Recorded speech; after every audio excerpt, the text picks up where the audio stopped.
Malda medical college হাসপাতালের blood ব্যাংকের সামনে টাকার বিনিময়ে রক্ত বিক্রির অভিযোগে দুই ব্যক্তিকে গ্রেপ্তার করল ইংলিশ বাজার থানার পুলিশ। বৃহস্পতিবার ভোর রাত আনুমানিক 5টা নাগাদ এই অভিযান চালিয়ে দুজনকে গ্রেপ্তার করে পুলিশ।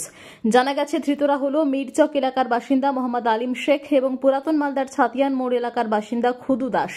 আজ ধৃতদের মালদা জেলা আদালতে পেশ করা হবে।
মালদা জেলা পুলিশকে আমি অসংখ্য ধন্যবাদ জানাই।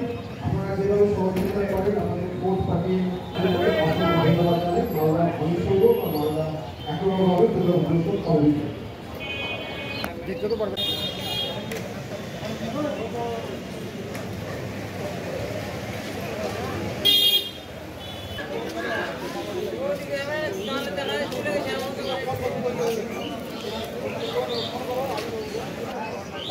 আলোচনা পারি দেখো নাকি কেমন করে কাজ করছেন কে ছবে আমি চাপিস পাওয়া যায় না